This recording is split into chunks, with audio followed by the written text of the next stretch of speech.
Hello,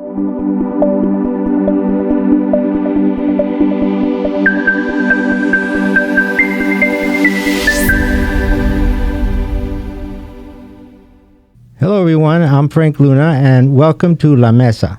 We're here to talk about the South Phoenix District Project. It's getting a lot of traffic on our Facebook site from the residents in South Phoenix. Gentlemen, have you heard about the project? Yes, we have. What are your thoughts about what you've heard so far?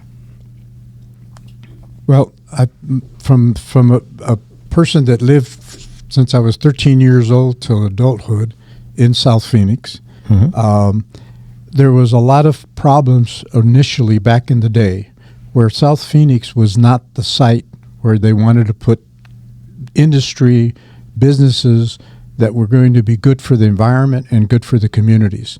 Majority of our folks in South Phoenix to this day are still traveling north of the Salt River to get jobs. And South Phoenix, because of the light rail, it was starting to shine, but the development has stopped. And it needs to grow, and we need to do things that are going to be proactive for South Phoenix that will show positive growth, not as a dumping ground for something that the city council and mayors feel like they can, well, let's put it in South Phoenix. No longer should we be standing up for that. We should be looking for industry, jobs, commercial, entertainment, parks and rec.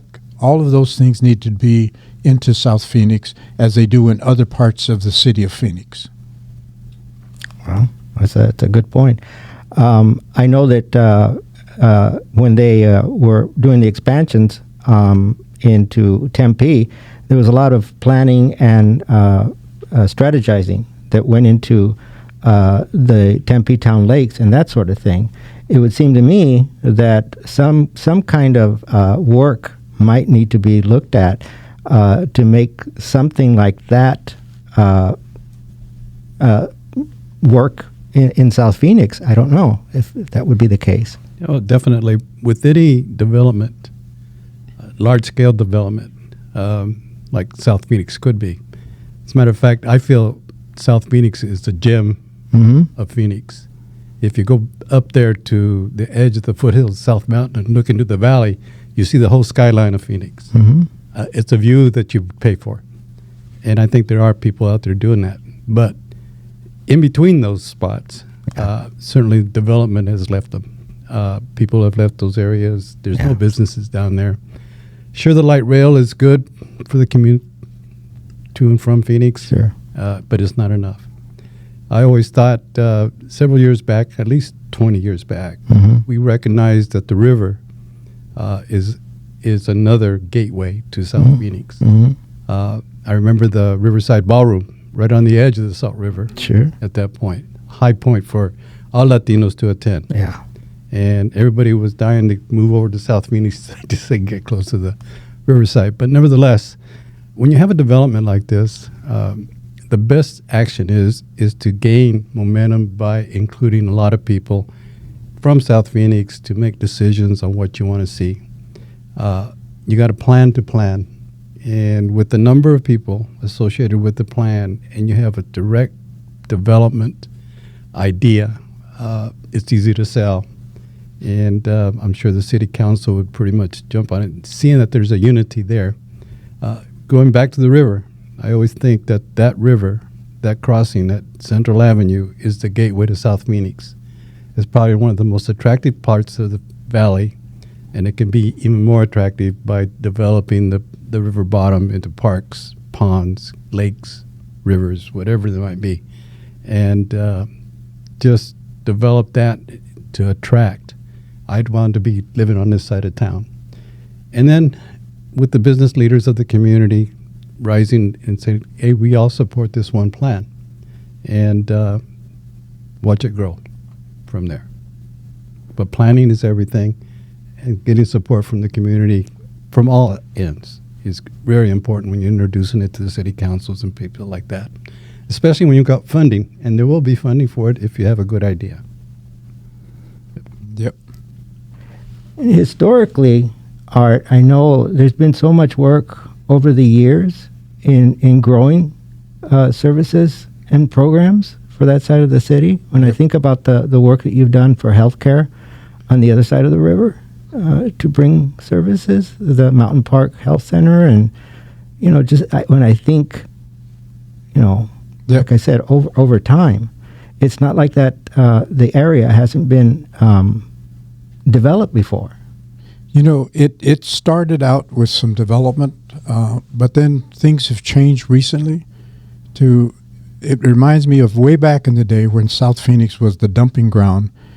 Things that weren't environmentally safe for our communities were being put in South Phoenix as opposed to other areas of the valley.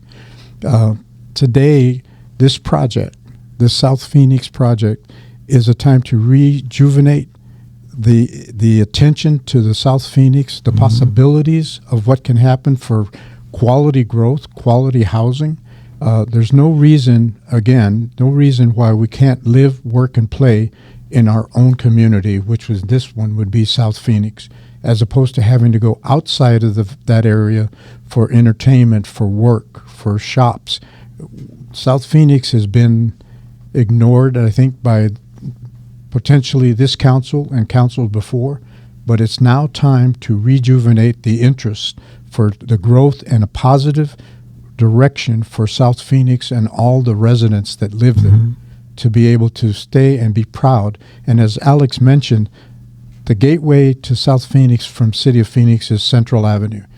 There was a park that was developed. It was a beautiful idea, but it seems like it's now abandoned, and they need to generate what Tempe has done with their lake and their buildings and their facilities and their working environments and office space. There's no reason why this city council could not do the same thing for South Phoenix, and the time is now. There's a nonprofit organization that I've been involved with for a while now. It's called AZ Land, and it's headed up by a gentleman named Reggie Carrillo. Reggie's a great guy, and he works with a group of people. And a big part of their mission is environmental justice, and they concentrate in South Phoenix for the same reasons we've been talking about. They've kind of adopted that area, and it's just when I think about what the work AZ Land is doing and the fact that they have adopted South Phoenix as an area of emphasis, and they're working like heck to do a lot of fundraising and getting a lot of grants, and they're focused on advocacy and education, raising awareness for that area because it's so underserved, the residents, and they're trying to bring awareness for the residents because there's so much. They have a background. Reggie has a background in environmentalism, and he's an educator. So they're all about raising awareness in the population in the area to show them, there are programs and services available to the folks that live there, because the summers are so hot, and a lot of them don't know about programs that they might be qualifying for to help with cooling down their houses. Planting trees in their yards, because these are low-income housing. A lot of them, don't have, even shade trees in their yards. That's anything to do to cool their, areas, because the heat being so blistering now in the summer.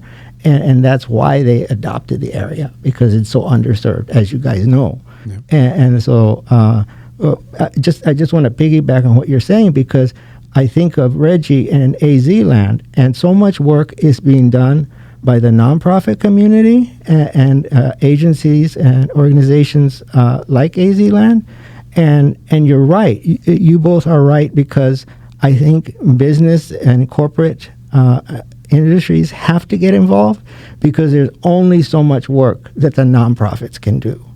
And it always seems to fall on them. People seem, let's look at the nonprofit community, see what they can do. Well, they're relying on fundraising, and they're relying on grants and that kind of stuff that,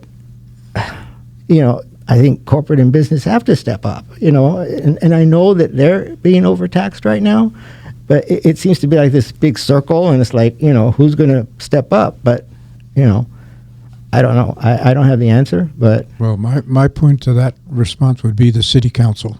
The mayor and the city council need to step up and make it a priority for Phoenix. Yeah. Not just South Phoenix, but for Phoenix. Mm-hmm. well said.